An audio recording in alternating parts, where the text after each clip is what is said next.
Imagina comigo um país que abriga uma das maiores bases militares dos Estados Unidos, que exibe arranha-céus futuristas e que sediou a Copa do Mundo de futebol, mas ao mesmo tempo financia grupos extremistas que juram destruir Israel e o Ocidente.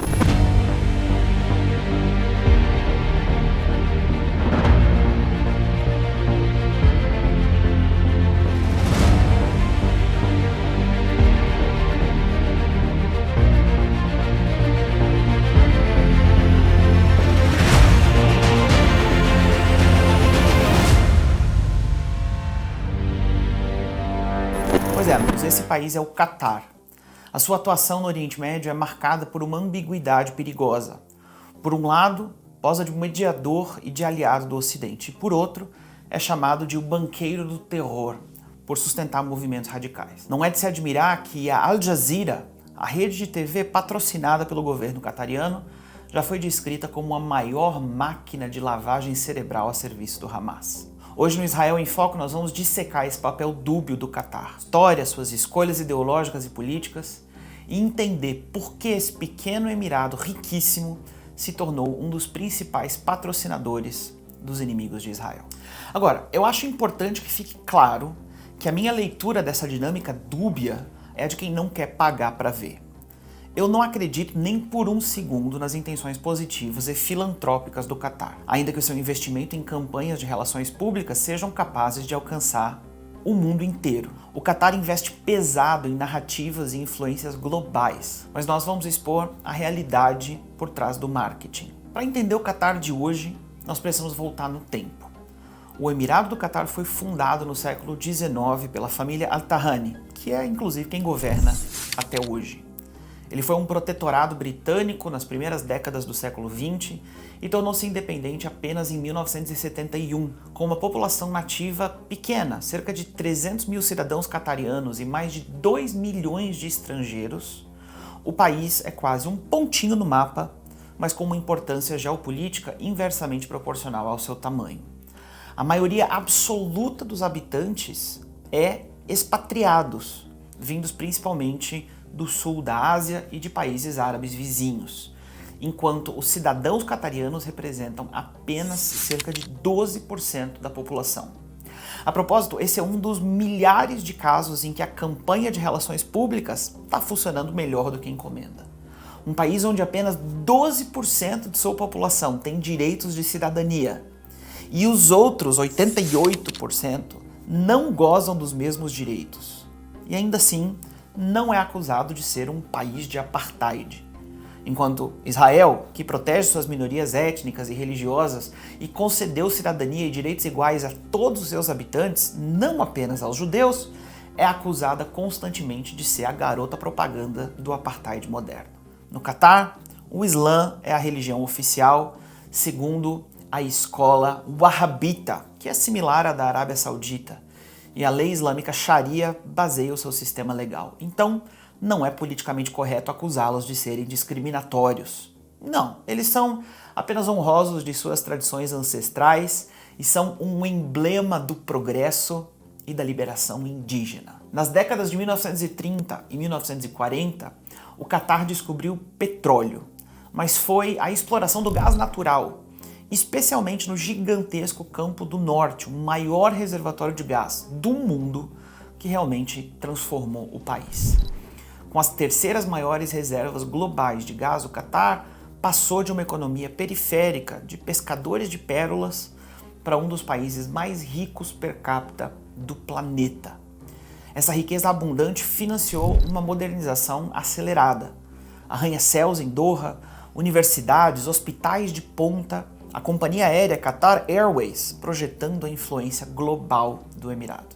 Politicamente, porém, o Catar permaneceu uma monarquia absoluta sobre os Al Thani. Houve uma transição importante em 1995, quando o Sheikh Hamad bin Khalifa Al Thani depôs pacificamente o seu pai e assumiu o poder, inaugurando uma era de ambições geopolíticas ainda mais ousadas. Em 2013, Hamad abdicou em favor do seu filho, o atual emir Tamim bin Hamad Al Thani, que deu continuidade a essa visão estratégica do Catar como um player influente muito além do seu tamanho. Com bolsos fundos graças ao petróleo e, sobretudo, ao gás, o Catar começou a diversificar investimentos pelo mundo, comprando participações em bancos e grandes empresas internacionais, patrocinando eventos esportivos e fazendo doações generosas no exterior. Mas essa generosidade tem um cálculo político: ganhar amigos e comprar influência e, ao mesmo tempo, blindar-se contra pressões. Foi assim que Doha construiu uma imagem de país moderno e influente, sediando, por exemplo, a Copa do Mundo em 2022, enquanto, em paralelo, nutria alianças ideológicas, no mínimo, controversas. O Catar seguiu um caminho singular na política regional. Diferentemente dos seus vizinhos, como a Arábia Saudita e os Emirados Árabes Unidos, que veem com hostilidade movimentos islamistas extremos, como, por exemplo, a Irmandade Muçulmana, o Catar escolheu apoiar esses grupos. Essa escolha ficou clara durante a chamada Primavera Árabe, em 2011. Doha aplaudiu as revoltas e apoiou governos e movimentos ligados à Irmandade Muçulmana, especialmente no Egito de Mohamed Morsi, aliado ideológico de Doha.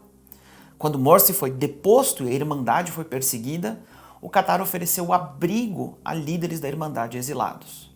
O resultado? Uma grande crise diplomática.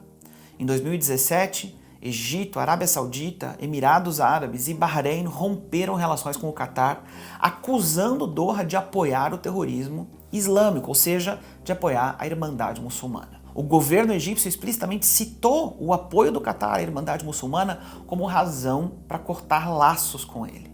Naquele ano, esses países impuseram um bloqueio terrestre, aéreo e marítimo ao Catar, exigindo que Doha se afastasse dos grupos extremistas. E a crise só se resolveu em 2021, com o Catar fazendo concessões mínimas e sobrevivendo graças à sua imensa riqueza e à ajuda do Irã e da Turquia durante o bloqueio. Mas a tensão expôs a face oculta da diplomacia catariana. Então, precisamos nos perguntar, por que o Catar apoia a Irmandade Muçulmana? E parte da resposta está na ideologia dos seus líderes. O Emir Tamim e seu pai, Hamad, mantiveram proximidade com influentes clérigos da Irmandade. O mais notório foi o egípcio Sheikh Yusuf al-Qaradawi, que viveu por décadas em Doha e se tornou praticamente um mentor espiritual do regime catariano. Al-Qaradawi, falecido em 2022, pregava abertamente contra Israel e a favor da Jihad, e a sua influência permeou a educação religiosa no Catar. Assim, Doha aliou-se com a visão da Irmandade Muçulmana, que buscava empoderar movimentos políticos islâmicos sunitas por toda a região. Essa postura a diferenciou e até antagonizou os seus vizinhos monárquicos, que viam esses movimentos como uma ameaça interna. Uma das ferramentas mais poderosas do Catar para promover a sua agenda foi a criação da Al Jazeera, em 1996. Com sede em Doha e financiamento estatal, a Al Jazeera se vendeu como imprensa livre no mundo árabe de mídia amordaçada. De fato, a rede deu voz a dissidentes regionais e expôs podres de regimes, exceto, é claro, do próprio Catar. A emissora tornou-se a porta-voz extraoficial das causas apoiadas por Doha. Deu palanque para ideólogos da Irmandade, para críticos de Israel e para militantes do Hamas, apresentando-os muitas vezes sob luz favorável. Hoje não é segredo que a linha editorial da Al Jazeera árabe reflete os interesses do Palácio Real Catariano. Como disse um analista, a rede virou uma ferramenta a serviço do Hamas, bancada pelo apoio generoso do Catar. Prova disso ocorreu recentemente. A Al Jazeera cortou abruptamente a entrevista de um comentarista palestino que, ao vivo, começou a criticar o Catar e a Turquia por financiarem o Hamas. A mensagem é clara: na Al Jazeera vale tudo, menos falar mal do dono. Com essas alianças e ferramentas midiáticas, o Catar projetou uma imagem contraditória. Ao mesmo tempo em que abrigava diplomatas ocidentais em hotéis 5 estrelas e mantinha um contato discreto com Israel no passado, também oferecia microfone e cheques a islamistas que vociferavam contra o Ocidente e contra Israel. Essa dupla face, modernidade de um lado e extremismo do outro, é a marca registrada da política externa qatariana nas últimas décadas. Nenhum caso ilustra melhor o papel de banqueiro do terror do que a relação entre o Qatar e o Hamas. Desde que o Hamas assumiu o controle de Gaza em 2007, especialmente após a ruptura entre o Hamas e o regime sírio em 2012, o Qatar emergiu como um dos principais patronos do grupo. Doha forneceu centenas de milhões de dólares sob o pretexto de ajuda humanitária à faixa de Gaza. Dinheiro que foi usado para pagar salários e combustíveis, aliviando a pressão econômica sobre o Hamas. Na prática, esses repasses permitiram que o Hamas redirecionasse os seus próprios fundos para armamentos e túneis terroristas, enquanto o Qatar arcava com as despesas sociais em Gaza. Líderes israelenses e americanos há anos alertam que organizações terroristas, incluindo o Hamas, usam o Qatar como uma espécie de central financeira. E não é só dinheiro. O Qatar abriga abertamente a cúpula do Hamas. Khaled Meshaal, por exemplo, que foi chefe do Hamas durante muitos anos, mudou-se para Doha por volta de 2012 e desde então vive em hotéis de luxo e mansões fornecidas pelo governo qatariano. Enquanto os 2 milhões de palestinos em Gaza enfrentam privação, Meshaal leva uma vida de rei no Qatar. A sua fortuna pessoal é estimada entre 2 e 5 bilhões de dólares, acumulada sabe-se lá como. E ele desfruta desse refúgio há uma década. A hipocrisia é gritante. Durante a recente guerra, Meshaal conclamou os jovens de Gaza a resistir e lutar até o fim, ao mesmo tempo que ele próprio estava seguro entre os luxos de Doha. Outro figurão, Ismail Haniyeh, chefe político do Hamas nos últimos anos, também estabeleceu sua base em Doha antes de 2024. Agora, a base dele já é entre as 72 virgens, ou pelo menos é isso que ele esperava. E ainda há diversos membros do alto escalão, como Moussa Abu Marzouk e outros, vivendo confortavelmente no Emirado. Relatos indicam que Doha acolheu esses líderes com conhecimento, se não anuência tática dos Estados Unidos e até de Israel, sob certas condições, acreditando-se que mantê-los no radar em Doha seria preferível a tê-los clandestinos em outro lugar. De fato, o Qatar gosta de se gabar do seu papel de mediador.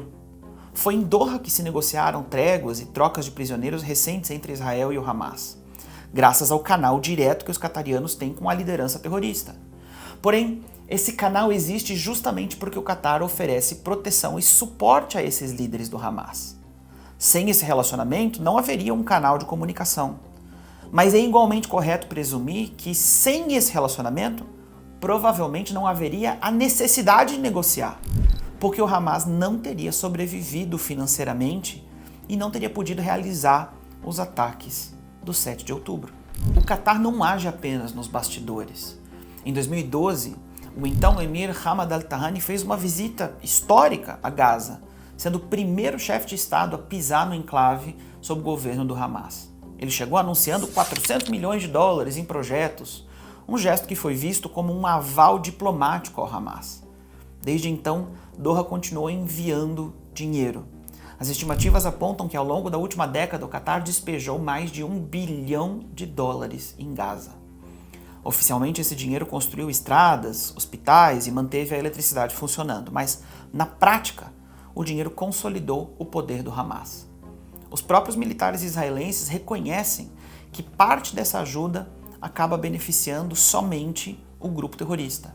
Em 2018 e 2019, por exemplo, quando protestos violentos sacudiam a fronteira de Gaza, foi uma injeção de dólares qatarianos mensais que acalmou a situação temporariamente, numa barganha tática. Cash do Qatar em troca de calma no sul de Israel. Entretanto, tais concessões têm preço. O Hamas ganhou fôlego, armas e confiança.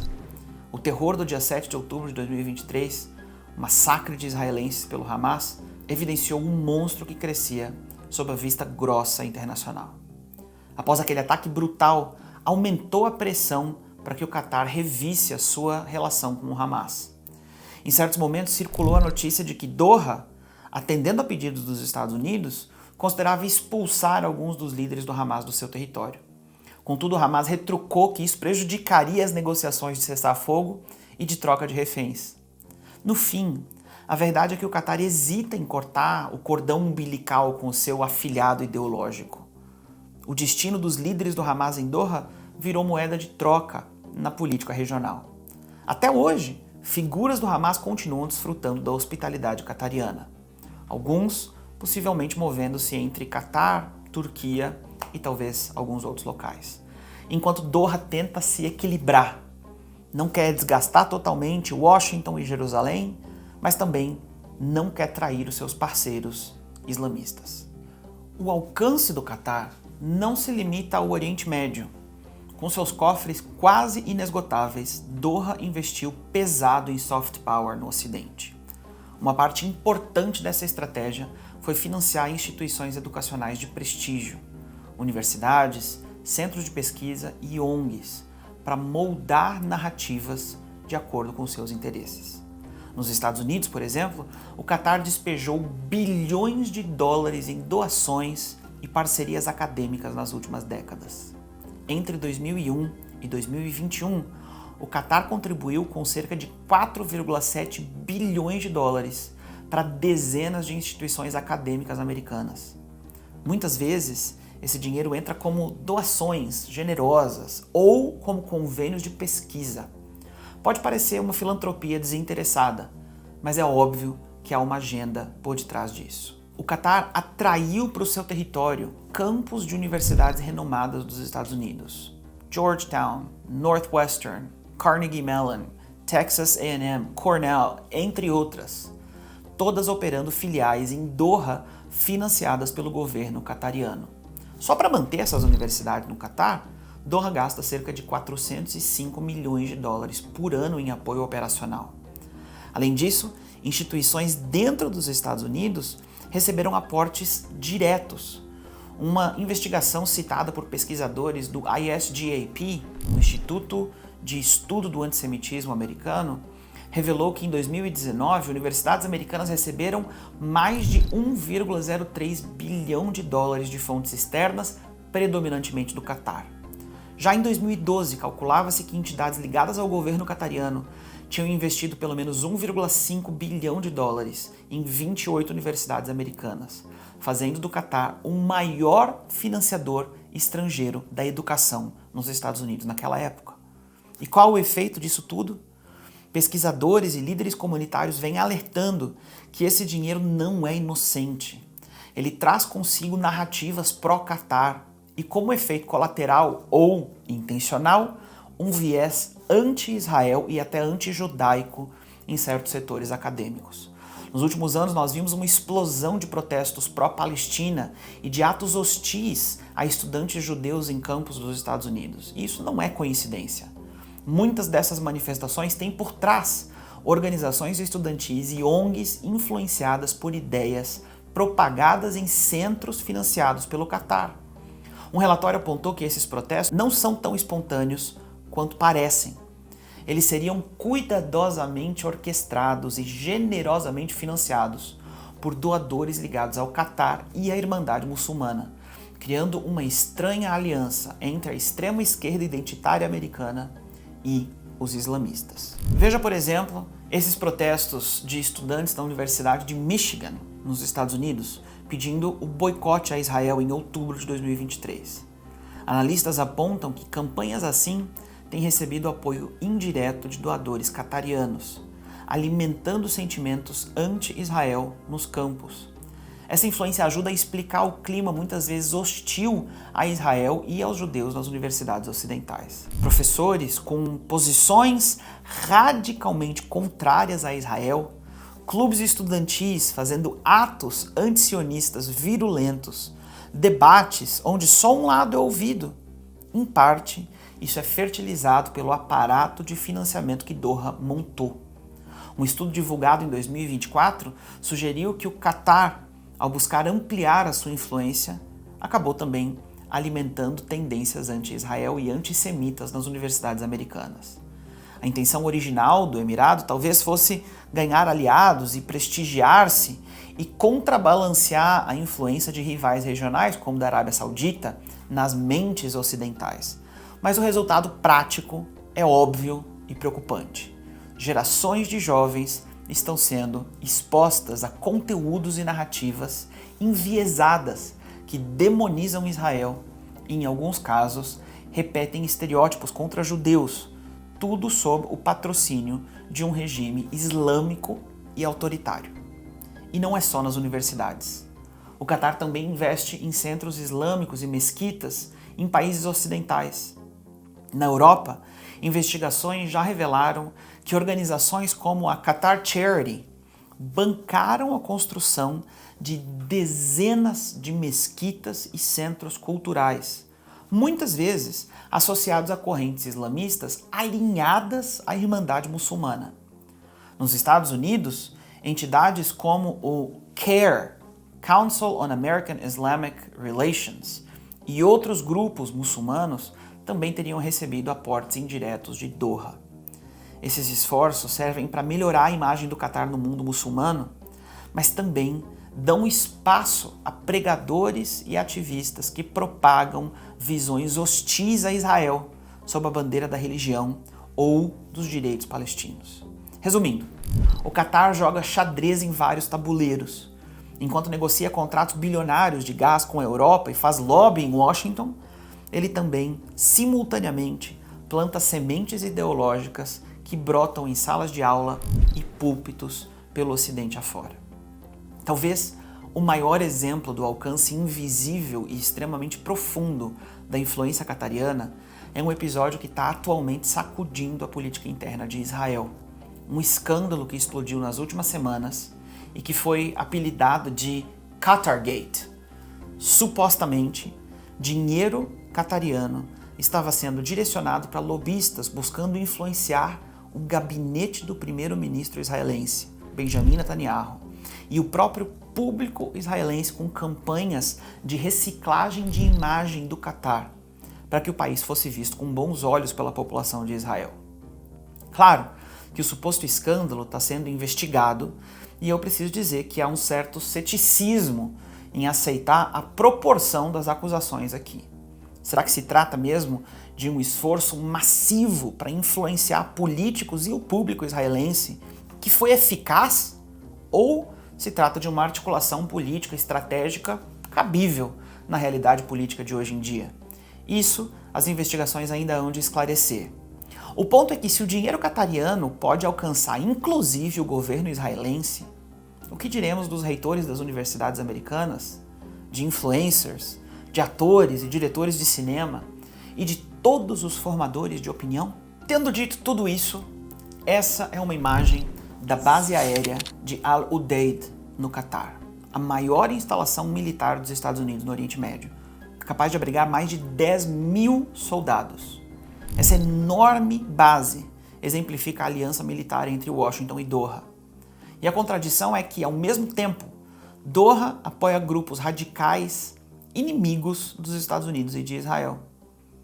E nós chegamos a uma incoerência gritante aqui. Como o Catar consegue ser, ao mesmo tempo, um importante aliado estratégico dos Estados Unidos e um apoiador de grupos que os Estados Unidos e a maior parte do Ocidente classificam como terroristas? Pois é exatamente essa a realidade. A base de Al Udeid foi fundamental nas campanhas contra o terrorismo do Ocidente. De lá, partiram aviões para bombardear o Talibã no Afeganistão. Ironicamente, o Talibã também tem um escritório político em Doha. De lá saíram missões contra o Estado Islâmico no Iraque e na Síria. Em reconhecimento a essa parceria, Washington designou o Catar como um grande aliado na OTAN, isso em 2022, concedendo a ela um status privilegiado, ou seja, no papel, o Catar e os Estados Unidos estão sempre do mesmo lado. Essa aliança, porém, é manchada pela duplicidade catariana. Enquanto um braço do regime coopera com o Ocidente, o outro abraça os inimigos do Ocidente. O Talibã afegão, por exemplo, como eu mencionei acima, manteve um escritório político em Doha por anos antes de retomar o poder em 2021. O fato que acabou sendo útil para as negociações de paz dos Estados Unidos, mas que demonstra a disposição do Catar em acolher grupos extremistas. Na Síria, durante a Guerra Civil, o Catar financiou facções rebeldes, algumas de orientação islamista radical, competindo por influência com a Arábia Saudita no apoio à oposição contra Assad. Algumas dessas facções patrocinadas por Doha tinham ligações, no mínimo, questionáveis. E quando se trata do Hamas, nós já detalhamos aqui o apoio robusto que Doha provê. Autoridades americanas, em momentos de franqueza, reconhecem a contradição. Em 2014, por exemplo, um membro do Congresso dos Estados Unidos advertiu que é hora de acordar, que se o Hamas vai ser derrotado, o seu fluxo de dinheiro precisa parar. E aí ele acrescentou: espero que o Catar esteja ouvindo. Nada de dinheiro sujo para financiar o Hamas.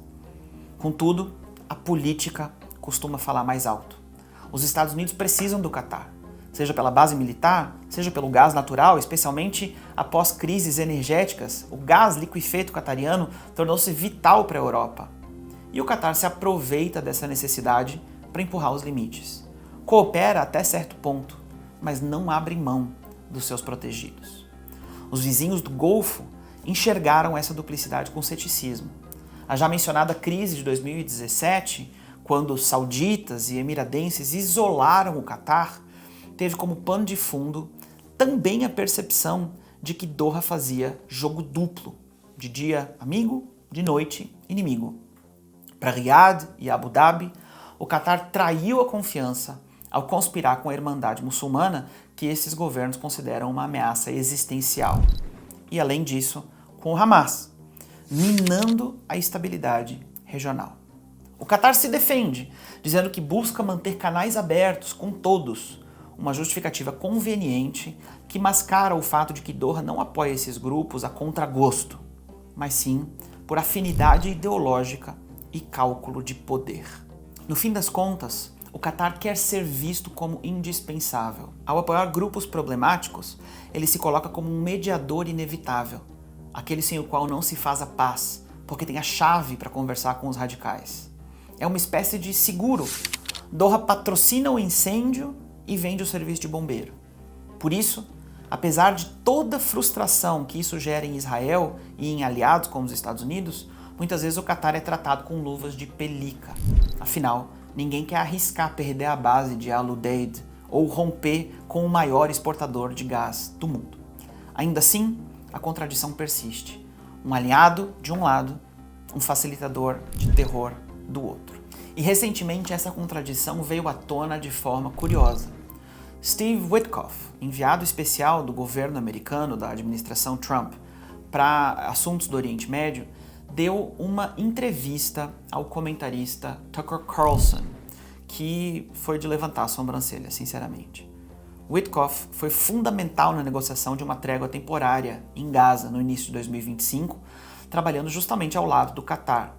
Na conversa pública, ao ser questionado sobre a confiabilidade do Catar, Witkoff defendeu vigorosamente o Emirado.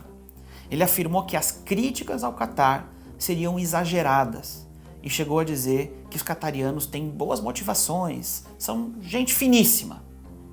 Em outras palavras, o representante americano para o Oriente Médio sustentou que Doha age de boa fé na mediação e que genuinamente quer a estabilidade, pintando o Catar como um parceiro bem intencionado e mal compreendido.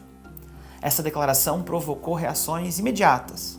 Para muitos observadores pró-Israel, incluindo esse que vos fala aqui, isso soou como ingenuidade extrema, ou pior, como cumplicidade.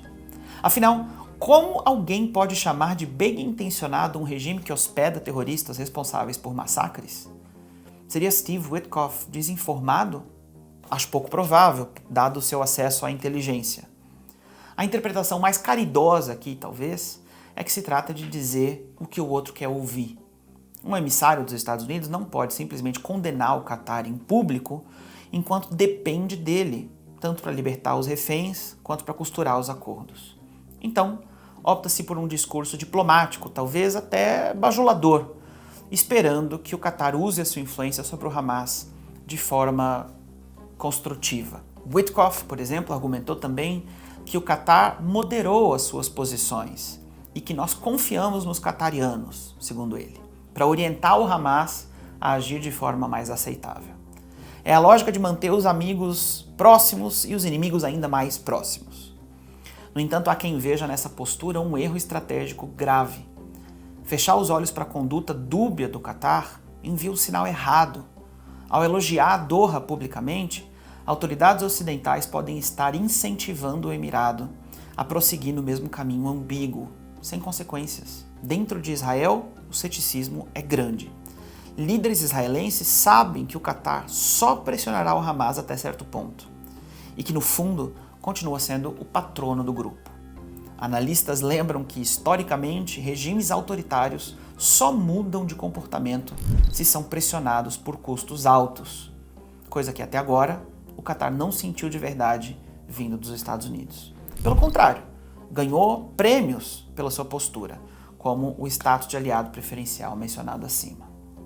Para nós, que observamos de fora, fica a pergunta: Doha realmente tem boas intenções ou está jogando um jogo duplo? Os mais cínicos diriam que o que o Catar quer mesmo é manter a sua influência.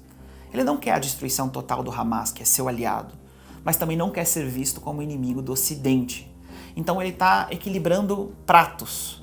Enquanto Witkoff diz que confia no Catar, a gente pode ler nas entrelinhas que os Estados Unidos acham conveniente precisar confiar nele, pois não há alternativa fácil no momento. É uma aposta de alto risco, talvez necessária em curto prazo para salvar vidas, como no caso dos reféns, mas que pode sair caro a longo prazo se Doha continuar financiando a máquina de guerra do Hamas. Em conclusão, meus amigos, o Catar, esse país diminuto do Golfo, conseguiu um feito impressionante. Tornou-se simultaneamente parceiro e problema para o Ocidente. E algumas lições interessantes dessa história toda. Primeiro, nem todo aliado aparente compartilha dos nossos valores. Às vezes, interesses falam mais alto do que princípios. O Catar pode tentar se vestir de mediador pacífico, mas os seus atos nos bastidores contam outra história. Segundo, é fundamental estarmos atentos à guerra de narrativas. A influência catariana se estende à mídia e universidades que formam opinião por todo o Ocidente. A gente precisa discernir quem financia o que nós lemos e ouvimos. Quando nós vemos certos discursos que demonizam Israel de forma desequilibrada, nós temos que nos perguntar: será que há dinheiro de Doha por detrás disso? Muitas vezes a resposta será sim. Por fim, ao apoiar Israel e a causa da liberdade, é nosso papel expor essas ambiguidades. A luz do dia é o melhor desinfetante. Se o Catar tem mesmo boas intenções, que prove cessando o envio de recursos aos terroristas e utilizando a sua influência para desarmar o ódio e não para espalhá-lo. Até lá, toda cautela é pouca. Israel e seus aliados devem continuar firmes e vigilantes. Não dá para terceirizar a segurança a amigos de duas faces. A verdadeira paz no Oriente Médio passa pela sinceridade de propósitos. E isso é algo que o regime de Doha ainda precisa demonstrar em atos e não em palavras.